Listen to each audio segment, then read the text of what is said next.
Extend or end, UST babawian ang DLSU, Lasal aabante na ba sa finals?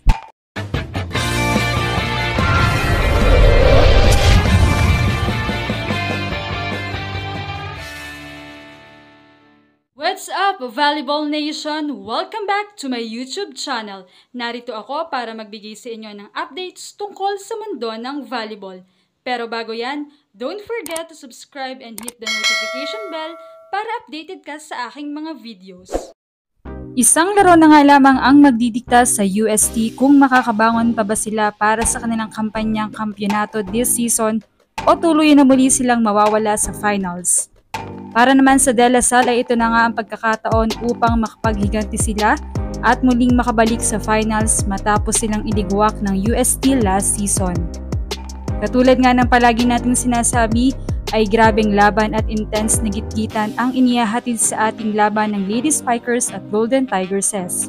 Sa nakaraan ngang match-up ay magandang paluan, habulan, lamangan ang naganap sa kanilang pagtotoo sa playoff kung saan ay unpredictable talaga kung sino ang mananalo dahil nga kahit malaki na ang lamang ay nakakaya pa ring humabol at umusan, kagaya na nga ng ginawa ng Lasal sa 3rd and 4th set.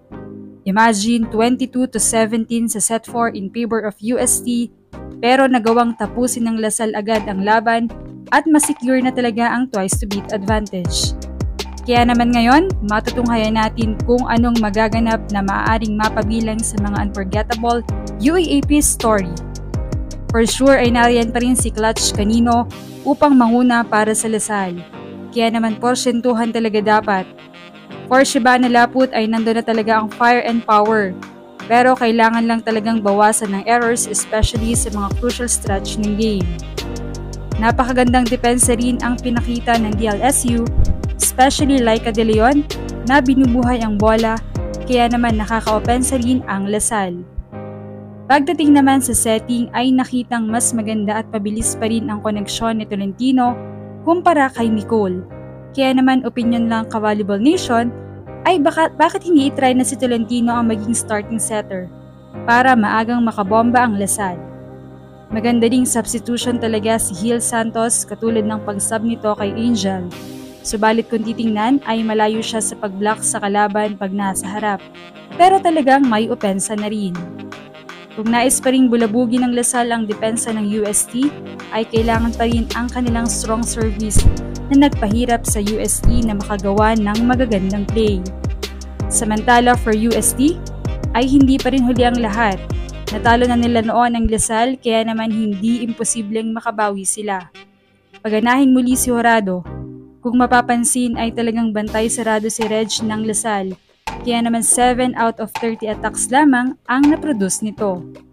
Kailangan na rin talaga magising ni Cassie Carvalho dahil kung hindi talaga magaganda ang bato niya sa Spikers, sigaw ng fans ay talagang mahihirapan sila. Bakit daw hindi itry si Wahe na nagpakitang gilas na rin kontra NU? Well, pagdating sa depensa ay maayos pa rin naman si Det.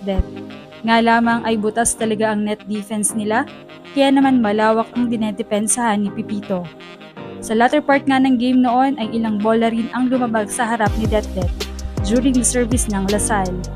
Basta Horado, Poyos, Carvalho, Det ay gising at syempre ang middles ay kaya pa rin maipush ng UST ang laban sa Game 2. Sa palagay nyo ka-Volleyball Nation, end or extend ang laban? Makabangon kaya ang UST o tuluyan ng umabante ang Lasal sa finals? Mawi-witness ba natin ulit ang 5 hot, intense, and thrilling set bukas? Anong masasabi niyo rito? Leave a comment below. Thank you for watching and don't forget to subscribe.